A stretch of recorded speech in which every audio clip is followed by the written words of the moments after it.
Hello, everybody, and, well, we were just going to do this as a Quaddy and Alley Monster Game Fest episode, but we may actually LP this game. This is the Red Star for the PS2. Some of you guys might have seen us play this before. It's actually, like, probably the coolest game on the planet.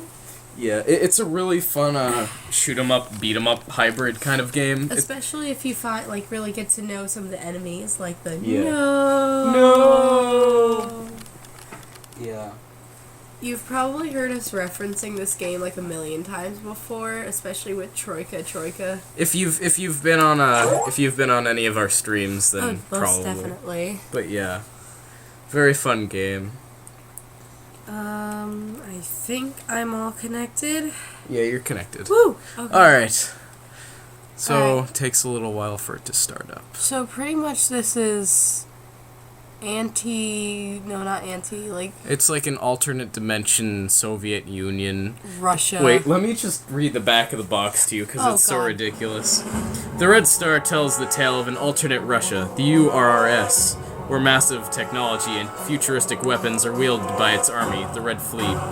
Set in a Russian-inspired parallel universe, the Red Star thrusts you into a gritty, futuristic world of chaotic warfare, industrial technology, and arcane magic. The Red Star combines hard-hitting melee combat with intense old-school shooter gameplay to create an incredibly fast-paced action experience like no other. And that's the Red Star. For all you ladies out there, that was our first date. Was it? Yeah, it was. You read that on the way to the movies, and we came back, we played a little Fatal Frame, and then we played that. Awesome. Pretty awesome first date, gotta say. So, I actually have unlocked a few cheats here. After you beat the game once, you unlock arena mode, and then you unlock classified stuff. We're just gonna start the game here. Heck yeah. Heck yeah! Oh god, sorry. I'm moving around and screwing things up. Alright, let me see if I can move that a little bit. Okay. That's better. Alright.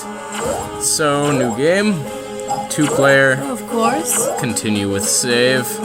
And here's where we select our characters. There are 3 characters, 2 at the start, but You unlocked the last one? yeah. So the last one is actually the first one on the list, which is Maya. Which is totally not gonna be the case. Yeah. I'm sticking with my baby girl. And I'm sticking with Kyuzo! Because I've always played as Kyuzo. Makita. And I know his moves better. We may show off Maya in the arena battles if we do those. But, Possibly. Possibly. Alright, now if you give me a second to remember all this stuff. Alright, so square button is the melee. Okay. X button is the shield, and circle button is the shooting button. And then triangle super. Yeah. Urik! Urik. This is Commander Urik Antares to the crew. The RSS Konstantinov is under assault. The RSS Taktarov is moving into position for broadside maneuvers. Red Fleet combatants are overtaking our ship's gun deck. You have to deploy immediately to gun deck 88. Urik. Sorry, we get excited when we play this game. So, you don't have to focus too much on the story. It is comprehensible, but for the most part, the setup is that we were working for the Red Fleet, but we became a group of rebels when we found out that Troika, who's the big bad guy, is actually evil. Yeah. So we kind of turn against him and all that good stuff. So, it's interesting, but you don't have to you don't have to look into it too much. They have some crazy bosses in here. Like later, if we do this as an LP, you'll see like this skull guy with tentacles. Yeah, it's totally insane. It's like a Japanese man's like dream. What? I don't know about that, but What? Alright, oops. I pressed the wrong button. There we go. Okay, so I am Kyuzo, and she is Makita, and we're a happy family, and we're gonna blow up a big thing. Yes, there we go. There we go. Let's kick some butt. So since we've played this game for a while, we do know some of the better combos in the game. Like this. Like that? I think that's my best move. Ah, wait, which one is there? But yeah, the thing about Kyozo that I love is that he can impale his opponents and then just smack them on the floor. It's totally insane.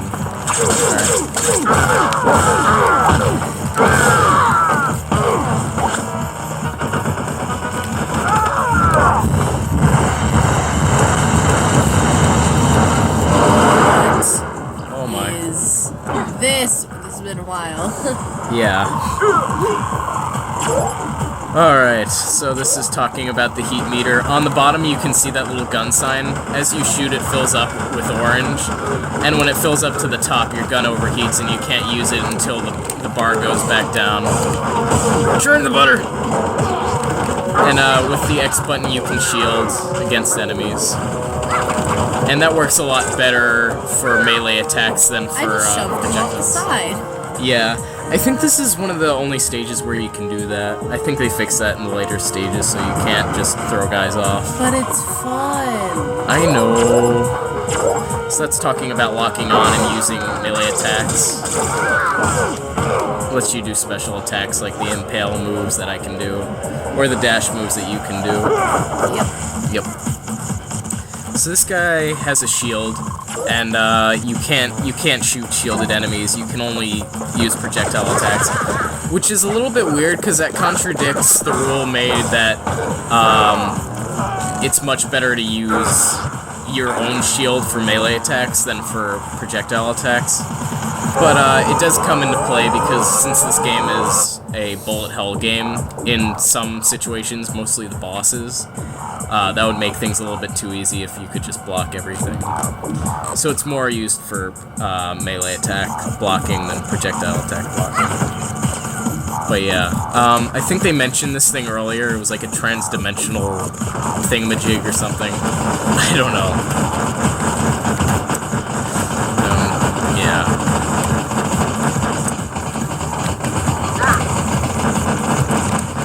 So, for the most part, between the bosses, it's just a lot of beat-em-up segments, and there is shooting mixed in with that. But for the most part, the bosses is where the shoot-em-up aspects, as well. I'll get this guy. You get this since you're better than melee. All right. I'm better than melee. Yeah. Well, you're faster. But yeah, most of the bosses focus a lot more on dodging things and on bullets and shooting thingy things. I don't know, I'm having a little bit of trouble. We're just in deep concentration over the awesomeness that is the race.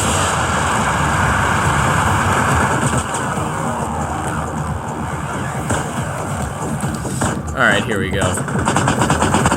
So we hadn't been doing any damage to it previously, but now we're actually attacking its core so we can do some big damage. And what I just did there is called a protocol attack.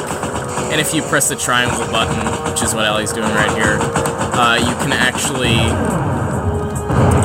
actually use a special attack to take out large groups of enemies. I have a laser; she has a little force field. Yeah. And these are, even though that's a projectile attack for me, it actually works against shielded enemies. So yeah, protocol attacks do damage shielded enemies. And bad guy go bye-bye. Yes.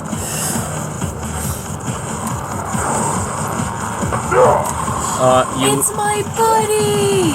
You love these guys. Can I get him? Can I kill him? Yeah. Shield. Fine, jeez.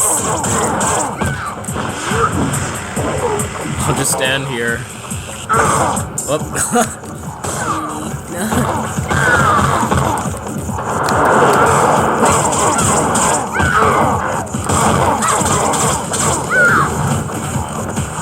Where did they go? There he is. I like killing them. Why? Saying it's fun. Kill. Ow. There I am. Wait. Churn butter, churn butter, churn butter. Stop. Oh wait, I didn't want to do that. That was a waste. I used my protocol attack on nothing Oh.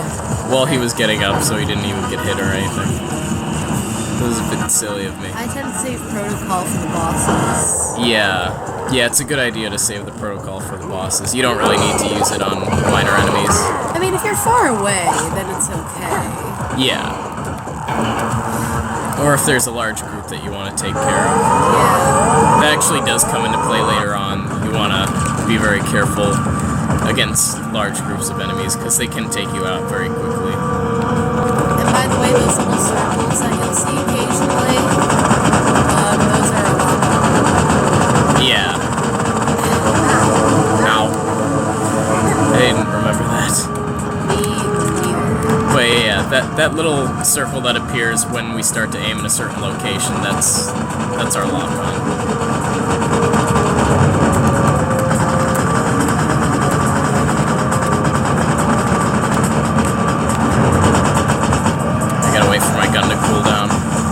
So for this walkthrough, we're going to focus a lot more on upgrading one particular weapon than showing off all of the weapons, because you need to have a really powerful projectile weapon for some of the later bosses that we need to fight. Yeah, we got stuck on one area, and Chris actually got it done all by himself, which is how we actually got a lot of bosses done. Yeah. But,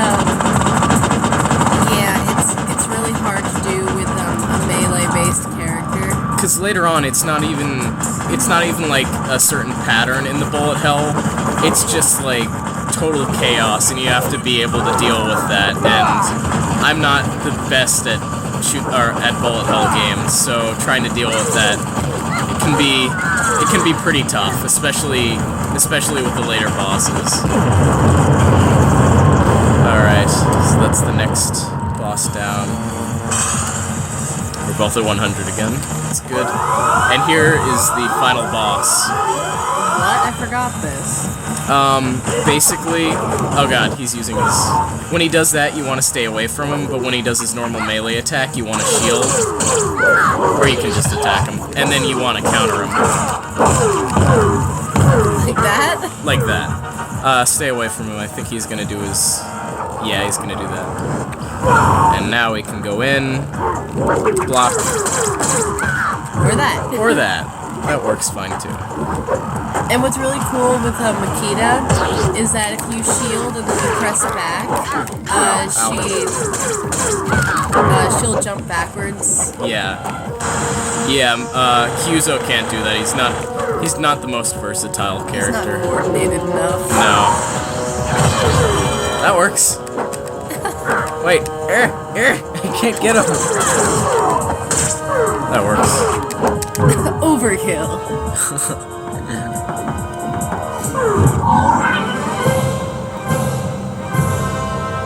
Okay, so that's the first chapter of the Red Star. Hooray!